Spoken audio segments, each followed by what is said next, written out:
Hello friends, मेरा नाम शिप्रा भटनागर चंद्रा है और आप सबका मेरे चैनल शिप्रा मोटिवेशन में बहुत बहुत स्वागत है। आज हम एक और इंटरेस्टिंग बुक समरी पर डिस्कशन करेंगे जिसका नाम है द मिलेनियर नेक्स्ट डोर, जिसको Thomas J Stanley and William Danko ने लिखा है। ये किताब 1996 में लिखी गई थी। स्टैनली 6 बार के अवार्ड विजेता है और उनका पूरा फोकस हमेशा पैसों के ऊपर रहा, अमीर लोगों के ऊपर उनका पूरा फोकस रहा। 1976 से विलियम और स्टैनली दोनों ने सर्च स्टार्ट करी और ये उनका पूरी होल लाइफ चलता रहा। विलियम डेनको अपने अमीर होने का श्रेय इस बुक को देते हैं। स्टैनली एक मार्केटिंग प्रोफेसर थे और डेनको उनके स्टूडेंट। इस तरीके से इस जोड़ी ने एक बहुत अच्छी किताब का निर्माण किया। स्टैनली ने जल्दी ही डेनको के मेंटोर का रूप ले लिया और दोनों जल्दी ही इस किताब के लिखने के सफ़र पर चल पड़े। दोनों ऑथर्स ने ये किताब लिखने के लिए बहुत सारी रिसर्च करी। हम सभी लोग अमीर लोगों में बहुत इंटरेस्ट लेते हैं कि कैसे वो चलते हैं, कैसे वो रहते सहते हैं, कैसे अपने बच्चों को शिक्षा देते हैं, उनके क्या रूल्स होते हैं जिसकी वजह से वो अमीर बनते हैं, एक्सेट्रा एक्सेट्रा। ये किताब हमारे बीच रह रहे करोड़पतियों के बारे में बताती है। बेसिकली उनकी गुड हैबिट्स के बारे में बताती है जिसकी वजह से वो अमीर और कामयाब बनते हैं। और ये किताब ये भी बताती है कि वास्तव में अमीर और कामयाब लोग कैसे होते हैं। इस बुक को हम 3 पार्ट में डिस्कस करेंगे। पहले पार्ट में बताया गया है कि स्टैनली और डेनको ने अमीर बनने के लिए किस बात को ध्यान में रखा। सेकंड पार्ट में हम समझेंगे कि करोड़पति कैसे होते हैं, कैसे वो अपने टाइम को प्लान करते हैं, कैसे वो अपने खर्चे को कंट्रोल करते हैं, कितना बचाते हैं और किस तरीके से इन्वेस्ट करके और ज़्यादा अमीर और कामयाब बन जाते हैं। और तीसरे चरण में हम उनके लाइफ स्टाइल को डिस्कस करेंगे कि कैसे उनका रहन सहन होता है, किस तरह की गाड़ियाँ वो चलाते हैं, किस तरह के महंगे गिफ्ट्स वो देते हैं और अपने बच्चों को वो कौन सी एजुकेशन देते हैं जिससे उनके बच्चे भी आगे जाके उस वेल्थ को और ज़्यादा मल्टीप्लाई करते हैं। और आखिर में समरी है आपको दौलत कमाने वाले और दौलत के साथ पैदा होने वाले लोगों में काफ़ी अंतर होता है। What makes a millionaire? तो फिर करोड़पति बनाने वाली कौन सी ऐसी चीज़ें होती हैं? स्टैनली और डेनको जब इस किताब को लिख रहे थे तो उन्होंने बहुत सारे अमीरों के बारे में रिसर्च किया, लेकिन जब वो रिसर्च कर रहे थे तो सिर्फ पैसों से अमीर दिखने वाले लोगों को ही उन्होंने फोकस नहीं किया। उन्होंने वास्तव में जिनके पास रियल वेल्थ होती है वो उन्होंने उनको अमीर माना। और कई बार दिखावटी अमीर वास्तव में अमीर नहीं होते हैं, वो सिर्फ पैसे का दिखावा करते हैं और ऐसा लगता है कि वो बहुत ज़्यादा अमीर है।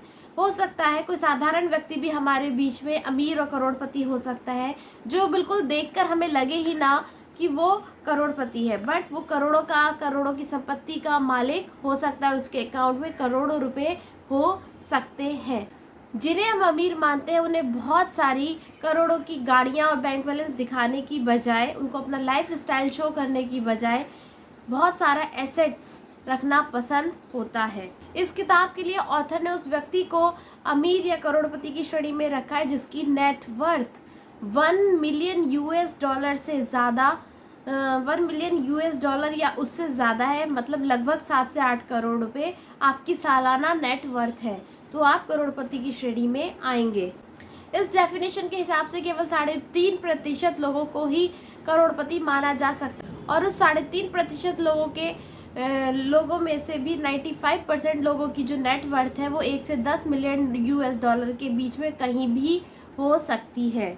आप सोच रहे होंगे कि ऑथर ने इस डेफिनेशन का इस्तेमाल क्यों किया और पॉपुलेशन के छोटे से ही हिस्से पर ध्यान क्यों दिया। इसका बहुत ही अच्छा रीज़न है क्योंकि ये वो नेट वर्थ है जो कि कोई भी आम आदमी अचीव कर सकता है और इसको एक जनरेशन में ही पाया जा सकता है। ये प्रैक्टिकल अमाउंट है जिसको कोई भी अचीव कर सकता है और ये वो करोड़पति है जो हम सबके बीच में रहते हैं। ऐसा क्यों होता है कि पॉपुलेशन का इतना छोटा सा हिस्सा ही करोड़पति माना गया है? बहुत से लोग 6 फिगर अर्नर भी होते हैं, जॉब से भी अच्छा पैसा कमा रहे होते हैं, लेकिन फिर भी वो कभी इस पॉइंट तक नहीं पहुंच सकते क्योंकि वो दिखावे की ज़िंदगी जीते हैं। उसके कारण महंगी गाड़ियाँ और रेस्टोरेंट में जाना, बार पब में पैसा खर्च करना, महंगे कपड़े पहनना, ये सारा उनका लाइफ स्टाइल होता है जिसके कारण जितना वो कमाते हैं उतना ही वो खर्च कर देते हैं और अपनी नेटवर्थ कभी भी क्रिएट नहीं कर पाते हैं। और ज़्यादातर लोगों की ज़िंदगी तो उधार पर ही जी रही होती है, क्रेडिट कार्ड के सहारे ही वो अपनी लाइफ को स्पेंड करते हैं। ज़्यादातर लोग पे चेक टू पे चेक जी रहे होते हैं और अपनी सारी सेविंग को खर्च कर रहे होते हैं।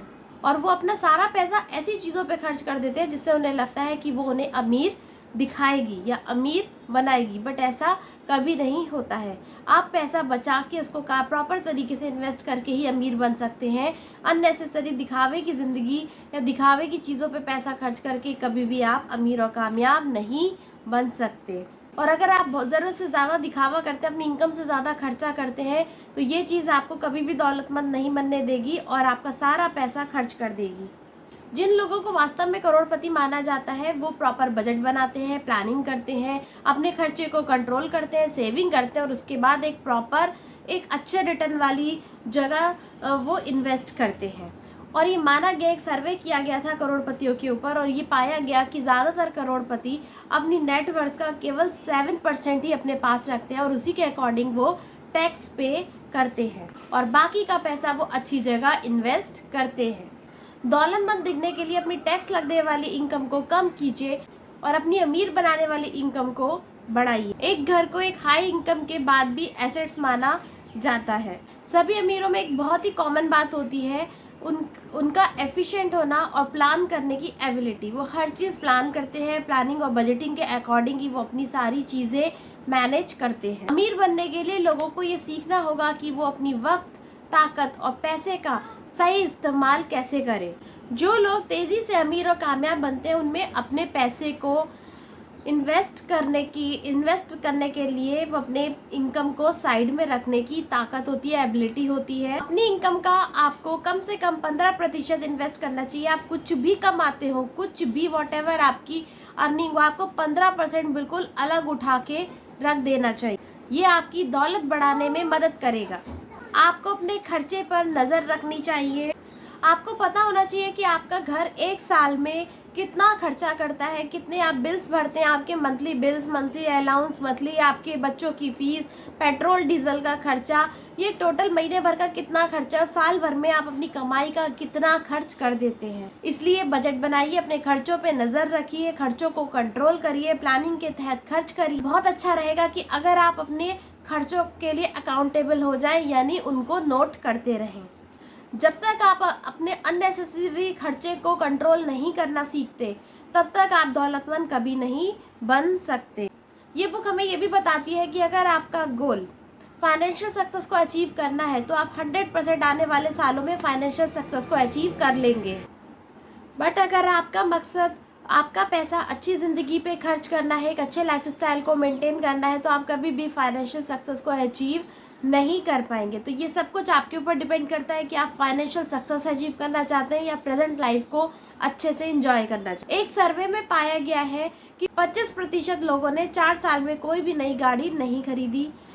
बचे हुए 25% लोगों ने एक सेकेंड हैंड लग्जरी गाड़ी को खरीदा है। तो इससे एक बात तो साबित होती है कि जो वास्तव में अमीर होते हैं वो चकाचौंध की दुनिया में नहीं जाते, वो अननेसेसरी खर्चा नहीं करते, वो अपना काम सेकंड हैंड गाड़ी से भी चला सकते हैं। इस बुक में ऑथर ने अमीरों की फैमिली लाइफ के भी बारे में बताया है इस और एक टर्म का यूज़ किया जिसका नाम है EOC यानी इकोनॉमिक आउटपेशेंट केयर। ये उस इकोनॉमिक गिफ्ट्स को समझाने के लिए टर्म यूज़ की गई है जो अमीर बच्चे अपने माँ बाप या अमीर दादा दादी से विरासत में पाते हैं। अमीर लोगों के बच्चे हाई वॉल्यूम कंज्यूमर होते हैं, ना कि ज्यादा कमाने वाले। बच्चे अपना स्टेटस बढ़ाने के लिए ज्यादा खर्च करते हैं, महंगे घर खरीदते हैं, पार्टीज पब में जाते हैं, महंगी गाड़ियाँ खरीदते हैं, अपना लाइफ स्टाइल हाई फाई रखते हैं। ये लोग EOC के जीता जागता प्रूफ है। खुद कमाने से ज्यादा दूसरों के पैसे खर्च करना ज्यादा आसान होता है।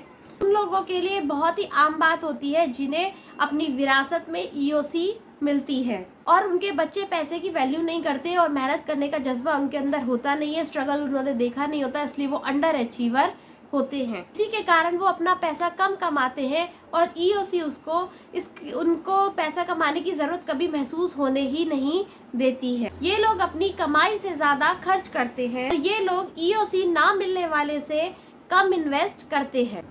आपकी इनकम जो भी हो, अपनी कमाई से हमेशा कम खर्च करिए। अमीर लोगों का अपने बच्चों को विरासत देना खुशी से ज़्यादा नुकसान कर सकता है, इसलिए अमीरों को भी अपने बच्चों को पैसे की इम्पोर्टेंस समझानी चाहिए। या तो उनके बच्चे एक हाई लेवल के और बड़े बिजनेसमैन बन जाते हैं, या बहुत ज़्यादा खर्चीले और बिगड़ैले बच्चे बन जाते हैं। तो अपने बच्चों में बैलेंस बनाना और अच्छी एजुकेशन को ट्रांसफ़र करना बहुत ज़रूरी होता है, ताकि आपके बच्चे आपकी विरासत को और मल्टीप्लाई कर सके। फिर ये क्वेश्चन आता है कि हम अपने बच्चों को ऐसी कौन सी एजुकेशन दें जिससे हमारे बच्चे डिसिप्लिन में रह के कमाने भी सीखें और हमारी विरासत को और मल्टीप्लाई करें और पैसे की वैल्यू करें और पैसे का सही इस्तेमाल करें, टाइम से फाइनेंशियल फ्रीडम पा सकें और डिसिप्लिन सीख सकें। इसी के साथ एडल्ट और मेच्योर बन सके। चीज़ें हम उन्हें प्रोवाइड कर सकते हैं जिनको यूज़ करके हमारे बच्चे ज़्यादा समझदार और मेच्योर बनेंगे, उनको पैसे की वैल्यू भी आएगी और पैसों को वो इम्पोर्टेंस भी देंगे। सबसे पहला जो आता है आपका एक्सीलेंट एजुकेशन। अगर आपने बच्चों को सही तरीके से एजुकेट किया है, उनको हर तरीके से पैसे की इम्पोर्टेंस समझाई है, तो आपके बच्चे आपसे ज़्यादा काबिल बनेंगे और आपकी नेटवर्क को और ज़्यादा ऊपर लेके जाएंगे। एक्सीलेंट एजुकेशन एक बहुत बड़े मैजिकल का काम करता है, मिरेकल का काम करता है। इससे आपके बच्चे बहुत ज़्यादा कॉन्फिडेंट, बहुत ज़्यादा रिस्पॉन्सिबल, इंडिपेंडेंट, कॉन्फिडेंट और लीडरशिप क्वालिटी को लीड करते हुए बनते हैं और बहुत तेज़ी से ग्रो करते हैं। बहुत से माँ बाप ईओसी को बुरा नहीं मानते। उनका मानना है कि अगर वो बच्चों को सही फैसिलिटी देंगे तो वो ये सोचते हैं कि जो चीज़ें हमें नहीं मिली वो बच्चों को प्रोवाइड करनी चाहिए, इससे उनको कोई नुकसान नहीं दिखता। और कुछ मामलों में ठीक भी है, बच्चों को अगर हम सही एजुकेशन के साथ अगर उनकी डिमांड्स पूरी करते हैं तो बच्चे पैसे की वैल्यू भी करेंगे। बट फिर भी बच्चों में कमाने की एबिलिटी होनी चाहिए, डिसिप्लिन होना चाहिए, बिना किसी के सामने हाथ फैलाए खुद के पैरों पे खड़े होने का दम होना चाहिए। ईओसी पाने का एक नुकसान तब हो जाता है जब बच्चे इर्रेस्पॉन्सिबल और इनडिसिप्लिन होते हैं और खुद का पैसा कमाने का कोई दमखम उनके अंदर नहीं होता, कोई ऐसी योग्यता नहीं होती, या बुरी आदतों में पड़कर वो अपना भविष्य बेकार कर लेते हैं। तो 10 रूल्स जो अमीर लोग अपने बच्चों को सिखाते हैं, बच्चों को कभी भी ये पता ना चलने दे कि आपके पास कितनी विरासत है। पैसे के साथ हमेशा डिसिप्लिन सिखाएं और पैसे की इम्पोर्टेंस को समझाएं।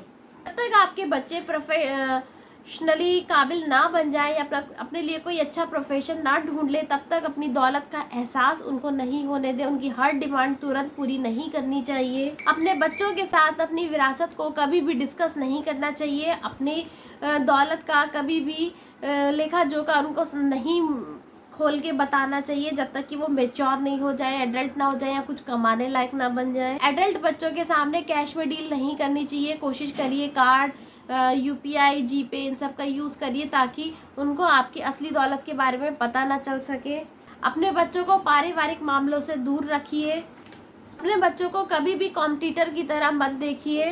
तो हमेशा याद दिलाएं कि आपके बच्चे इंडिपेंडेंट और इंडिविजुअल पर्सन है, उनकी अपनी चॉइस है, उनकी अपनी लाइफ है, उनका अपना लाइफ स्टाइल हो सकता है कि जो आप कर रहे हैं वो आपके बच्चों को पसंद ना आए, तो उनको पूरा खुला छोड़ दीजिए, उनकी लाइफ के डिसीजन उन्हें खुद लेने दीजिए। हमेशा अपने बच्चों के टैलेंट को पहचानें और उनकी हर छोटी बड़ी सफलता के लिए उनको अप्रिशिएट करें, ताकि वो कॉन्फिडेंट बन सके और अपनी लाइफ के डिसीजन, हर छोटे बड़े डिसीजन वो खुद ले सके। अपने बच्चों को पैसे की इम्पोर्टेंस के साथ लाइफ की वैल्यू भी सिखाएं, पैसे के साथ रिश्तों को भी निभाना सिखाएं और हर छोटी बड़ी ख्वाहिश उनकी पूरी ना करें। तो अगर आप ऐसा करेंगे तो आपके बच्चों को एक एक्सीलेंट एजुकेशन मिलेगी और वो पैसे का सही इस्तेमाल करके आपकी नेटवर्थ को और ज़्यादा मल्टीप्लाई करेंगे और अपने पैरों पर तेज़ी से जल्दी से खड़ा हो पाएंगे। 1996 में वर्क फोर्स भी लिखा गया था जिसमें बताया गया है कि ऐसी कौन सी हाई पेइंग जॉब्स या बिजनेस है जिनको करने के बाद आप भी अपने पैसे को तेज़ी से मल्टीप्लाई कर सकते हैं या ज़्यादा पैसा कमा सकते हैं। तो सबसे पहले आपकी आती है medical dental care specialization. Second आता है एसेट्स लिक्विडिटीज फैसिलिटेयर्स एंड अप्राइजर।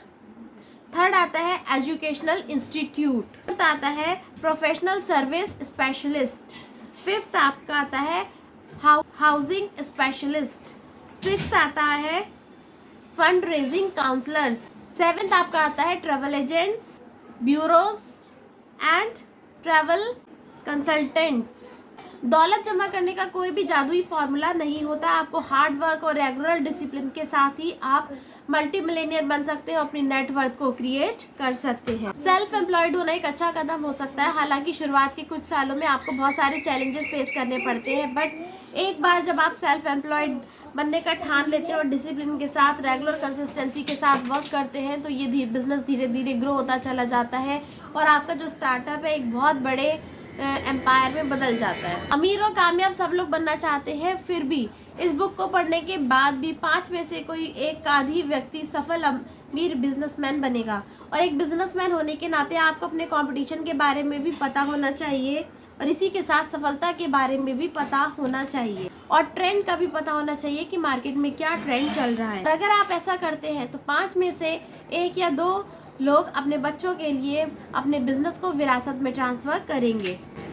एक बिजनेस ओनर बनने के लिए आपके पास असल मोटिवेशन होना चाहिए। हर चीज़ में चैलेंज फेस करने का आपका मुद्दा होना चाहिए। आपके अंदर फैसला और हौसला दोनों ही होने चाहिए। अच्छा डिसीजन लेने की पावर होनी चाहिए और उस पर कमिटेड रहने का हौसला होना चाहिए। और आपको सबसे बड़ी बात है, बिजनेस ओनर होने के नाते अपने काम से प्यार होना चाहिए। जो भी आप काम करते हैं उसमें पूरा दिल, मन, तन, मन, धन लगाइए और उसमें पूरे डिवोटेड हो जाइए, तो आप हर बिजनेस में सक्सेसफुल हो सकते हैं। तो फ्रेंड्स, अपने दम पर अपने बिजनेस को खड़ा करिए। ऐसा करने से आपका एक्साइटमेंट भी बना रहेगा और आपका बिजनेस भी बहुत तेजी से ग्रो करेगा। और लास्ट में हम इस बुक को समाप्त करते हैं कि अगर आप वास्तव में अमीर और कामयाब बनना चाहते हैं तो आपको अमीर बनने के लिए राइटर के अकॉर्डिंग 1 बिलियन US डॉलर से ज़्यादा आपकी नेटवर्थ होनी चाहिए, यानी कि 7 से 8 करोड़ रुपए सालाना आपके अकाउंट में आने चाहिए, तभी आप वेल्दी लोगों की श्रेणी में आएंगे। और इसके लिए अपने खर्चे को कंट्रोल और अपने बच्चों को अच्छी एजुकेशन दीजिए और आप भी ये बुक पढ़कर बहुत ज़्यादा अपनी लाइफ में तेज़ी से अमीर और कामयाब बन सकते हैं। तो उसकी सारी बुक को अच्छे से पढ़िए और अपनी लाइफ में बहुत सारा चेंज देखिए। तो आई होप आपको ये बुक समरी अच्छी लगी होगी। अच्छी लगी तो please like, share and subscribe. Good bye.